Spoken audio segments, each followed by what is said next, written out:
अस्सलाम वालेकुम फ्रेंड्स, कैसे हैं आप। आपने अक्सर मोटिवेशनल स्पीकर से, बुज़ुर्गों से, बड़ों से ये बात सुनी होगी कि शिकवा ना करें, शिकायत ना करें, कंप्लेनर ना बने, नहीं तो आप फेल हो जाएंगे। और ये बात 100% सही है कि या तो आप कंप्लेनर बन सकते हैं या आप सक्सेसफुल हो सकते हैं। आप दोनों एक साथ नहीं हो सकते। लेकिन ये बात समझ में नहीं आती। फॉर एग्ज़ाम्पल, अगर मेरे साथ किसी ने फ्रॉड किया है, मुझे एक बंदे ने कहा कि मैं तुम्हें कनाडा का वीज़ा 5.5 लाख में दे दूँगा, लेकिन वो पैसे मुझसे ले गया, ना वो वीज़ा दे रहा है ना पैसे दे रहा है। अब मैं उसे फ्रॉडिया क्यों ना कहूँ, अब मैं उसके साथ क्यों ना लड़ूँ, क्यों ना उसे दोष दूँ, क्यों ना जिम्मेदार ठहराऊँ। ये एक सीधी सी और सादा सी बात है, लेकिन ये इतनी सादा है नहीं। चलें आप इसको समझने की कोशिश करते हैं 2-3 मिसालों के ज़रिए। सबसे पहली मिसाल तो यही है वीज़े वाली। अच्छा, अब जब उस बंदे ने 3 या 4 साल पहले ये वीज़े की ऑफ़र दी थी, तो उसने सिर्फ मुझे ये ऑफ़र नहीं दी, मेरे साथ 3 लोग और भी थे जिनको ये ऑफ़र वीज़े की दी थी।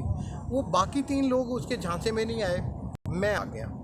मैंने उसकी बात मान ली। अब मेरी बात मानने की वजह क्या थी? सबसे पहली वजह तो लालच कि 5-5.5 लाख में कनाडा का वीज़ा मिल रहा है। हालांकि कनाडा का वीज़ा बहुत मुश्किल से लगता है, बहुत ज़्यादा लोग पैसे लेते हैं। तो मैंने सोचा कि यार चांस लेने में क्या आ जाए। दूसरा, मेरे उसके साथ ताल्लुकात भी थे, बिजनेस कर रहा था वो मेरे साथ, और मुझे उम्मीद थी कि मैं इससे पैसे वापस ले लूँगा, इसलिए मैंने उसके ऊपर अंधा भरोसा किया, पैसे उसको दे दिए, और अब वो कुछ भी नहीं कर रहा। अब यहाँ पे सवाल ये पैदा होता है कि क्या उसको रोकना ईजी था उस वक्त कि वो मेरे साथ फ्रॉड ना करे, या मुझे अपने आप को रोकना ईजी था उस वक्त? क्या मुझे ये नहीं करना चाहिए था कि मैं उसको बाकायदा सिक्योरिटाइज करता, उसको चेक करता कि भाई तुम्हारा ऑफिस किधर है, तुम्हारा लॉयर कौन सा है जो तुमने कनाडा में हायर किया हुआ है, जो पहले लोग तुमने भेजे हैं उनका मुझे चेक करवाओ, पूरा बताओ कि वो किधर हैं, उनके पेपर मुझे दिखाओ। लेकिन मैंने कुछ भी चेक नहीं किया, मैंने उठा कर पैसे दे दिए। अब मैं दिन रात उसको कोसता रहूँ, उसको बुरा भला कहता रहूँ, कुछ भी हासिल नहीं होगा। लिहाजा यहाँ पे रिस्पॉन्सिबिलिटी मेरी ही बनती थी। दूसरी मिसाल ये कि आपने बहुत सारे नाकाम सेठ ऐसे देखे होंगे जो कि कंप्लेन करते हुए नजर आएंगे कि हमारा स्टाफ डिसऑनेस्ट है, हमारा स्टाफ काम नहीं करता, वो हमें खा गया, हमारे पैसे लूट गया, हमारे साथ धोखा कर गया। जबकि दूसरी तरफ कुछ सेठ आपने मल्टी मिलियनर ऐसे भी देखे होंगे जिनके वर्कर ये कंप्लेन करते हैं, और अक्सर आपने पढ़ा भी होगा कि वो जो टॉयलेट के टिश्यू पेपर तक हैं वो भी गिन के देते हैं, कचरा उठाने वाले जो बैग हैं वो भी गिन के देते हैं, जो चाय की पत्ती है उसका भी वज़न करते हैं, जो चीनी है उसका भी हिसाब रखते हैं। प्रिंटर से अगर एक्स्ट्रा पेपर निकल आए तो उसके ऊपर भी वो बहुत ज़्यादा गुस्सा होते हैं। और उनका स्टाफ अक्सर ये कंप्लेन करता हुआ आपको नज़र आएगा, देखिए जी हमारा सेठ मल्टी मिलियन आया है, लेकिन ये छोटी छोटी चीज़ों के ऊपर वो कितना वो करता है, कंजूस है वो।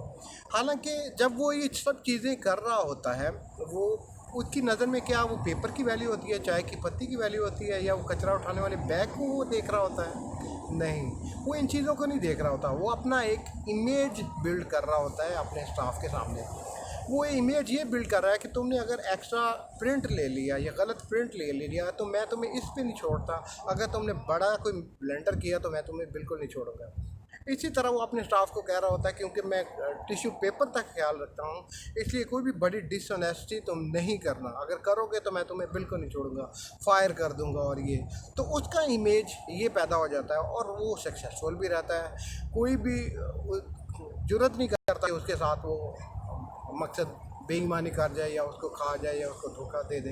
जबकि दूसरा तरफ जो नाकाम सेठ होता है वो रिस्पॉन्सिबिलिटी नहीं लेता, सारी वो उन्होंने वर्कर्स के ऊपर डाली होती है, और वर्कर उसके साथ जब हाथ कर जाते हैं तो फिर वो रोता है। अब यहाँ पे भी जिम्मेदारी जो किसकी बनती है, उस सेठ की ही बनती है कि वो अपने आप को ठीक करे, ना कि दूसरे लोगों को ठीक करने चला जाए। ये दूसरी मिसाल है। तीसरी मिसाल, आपने अक्सर लोगों को देखा होगा जो बाहर लोग रहते हैं सऊदी अरब वगैरह में, इधर मैंने अक्सर लोगों को शिकवा करते हुए देखा है कि जी हमारे रिश्तेदार हमसे पैसे ले गए, हमारे भाई बहन हमसे पैसा ले गए, हमारे दोस्त पैसा ले गए, हमने कुछ नहीं बचाया, सारी उम्र ख्याल रखा ही वगैरह वगैरह, और एंड पे हमारे पास कुछ नहीं बचा और हम गरीब के गरीब ही रहे। अब यहाँ पे भी जिम्मेदारी क्या क्या वो रिश्तेदार उनकी जेब से पैसा निकाल के ले जाते हैं? बहुत सारे लोग ऐसे भी हैं जो कि बहुत सक्सेसफुल हैं, उनसे कोई पैसा मांगते ही नहीं है, कोई उनके पास आता ही नहीं है, मकसद इतनी ज़रूरत ही नहीं करता कि उनसे पैसा मांग सके। यहाँ पे भी क्या होता है कि वो अच्छा बनने के चक्कर में वो जो बंदे होते हैं जो इस तरह के फेलियर होते हैं वो अच्छा बनने के चक्कर में आपको बहुत अपने आप को बहुत अच्छा दिखाने के चक्कर में वो हेल्प करते रहते हैं या देते रहते हैं कि जी ले लें मुझसे पैसे, ये है वो है, सारी ज़िंदगी हेल्प करते रहते हैं।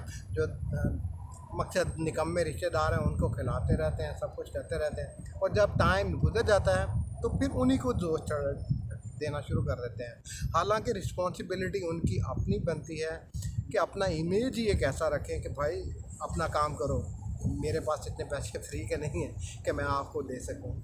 तो ये बात है मेरे भाई, तीनों मिसालों से ये बात सामने आती है कि हमेशा अपने आप को ठीक करें, किसी दूसरे को ठीक करने की कोशिश ना करें, उसको ज़िम्मेदार ना ठहराएं। अब इसका फ़ायदा ये होता है कि अब जो नुकसान है वो तो हो चुका होता है। फॉर एग्जांपल वीज़े के केस में मेरा नुकसान हो गया है, या पैसों के केस में वो रिश्तेदार ले गए हैं, दूसरा तीसरा नुकसान तो जो होना था वो हो चुका है। अब अगर मैं अभी भी मैं शिकवा करता रहूँ कि उसने मेरे साथ फ्रॉड किया, मेरे वर्कर्स ने मेरे साथ फ्रॉड किया, मेरे रिश्तेदारों ने किया, तो ये ऐसे ही चलता रहेगा। ये मामला आने वाली ज़िंदगी में भी ऐसे ही चलता रहेगा और ये कंटिन्यू रहेगा हमेशा।